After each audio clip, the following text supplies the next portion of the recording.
Is Jeff Tomlin. I'm here to tell you about the pitfalls of private dental plans.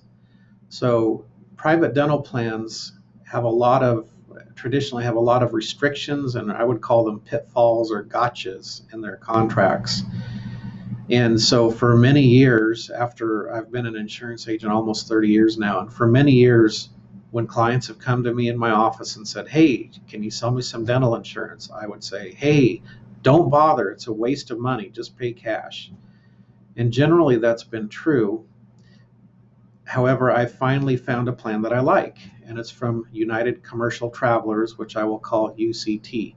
Now, UCT is a nonprofit, and they donate some of their what would normally be profits, they donate to charities such as the Special Olympics. And so they're not looking for a big profit margin on this. They just need enough money to pay out the dental claims and then give some money away since they're a nonprofit. And I really like their dental contractual provisions. The entire information about how they cover dental care is 3 paragraphs. So how many gotchas and pitfalls can you fit into 3 paragraphs? It's a good plan. But I'm going to review half a dozen different problems to avoid with dental plans and then explain how UCT avoids almost all of those pitfalls. So the first issue that I've seen over the years is called the missing tooth clause. The missing tooth clause says that if you are missing a tooth prior to purchase of insurance, that insurance company will say, "Hey, not our problem. That didn't happen on our watch." And so they won't cover a bridge typically to cover that missing tooth. They'll exclude it. UCT does not have a missing tooth clause. The next one, the trick I've seen insurance companies pull is typically there'll be a 12-month waiting period before major services such as crowns are covered. And over the years, I've seen companies, every 11 months, they roll out a new plan. They'll say, "Hey, we have this new and improved plan. It's so much better than the plan you've had. And by the way, your 12-month waiting period will restart with a new plan." In other words, they jerk you around so that you'll never get crowns and bridges and root canals covered.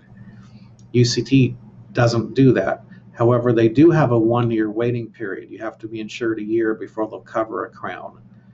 But one of the things when I was doing my due diligence about the UCT plan that I found is that it's been in its current form over 15 years. It's been very stable, and we'd have no reason to expect they're going to jerk anyone around, especially as a nonprofit. So 25 years ago, I was selling dental plans that would pay up to $1,000 a year. The crazy thing is most of the plans out there still only pay up to $1,000 a year. So how far does $1,000 go to see the dentist nowadays? It's $1,300 or $1,400 to get a crown. And some of the insurance companies charge $600 to $700 in premium to buy a $1,000 benefit. It's crazy.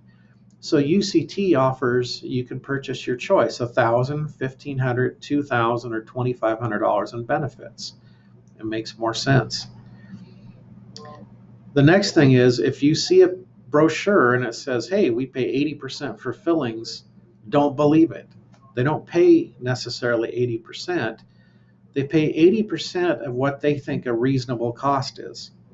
Now, in dental care, the dentist on one side of the street might charge $100 for a filling, and the dentist on the other side of the street might charge $400 for a filling. So a really low-end dental plan will say, "Hey, we'll pay 80% of that $100." And so they only cover the full cost of the very least expensive dentist in town. Now, UCT pays at what our industry jargon calls the 85th percentile. Paying at the 85th percentile means they'll pay whatever percentage your contract says they'll pay of the full charge of all except the 15% most expensive dentists in town. So up to the 85th percent of expensive dentists, the full charge is typically covered by UCT. The neat thing is that on this web page below the video, there's a link that will actually show you can look up and see exactly what UCT will pay for any dental code. It's really neat. So read the text and it explains that. You can know in advance how your dental care will be covered.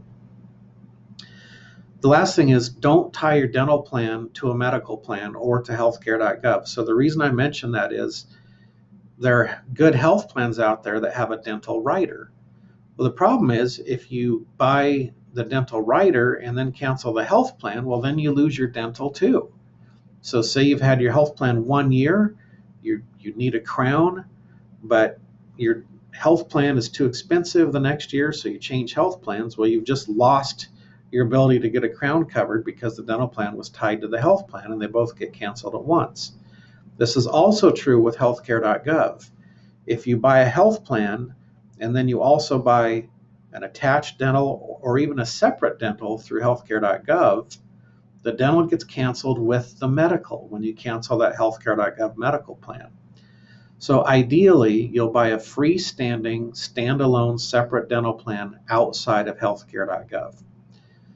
That's all I have for you for now. Thanks for watching. Go ahead and read the page. We have the UCT brochure, talks about their nonprofit status and the charities they support.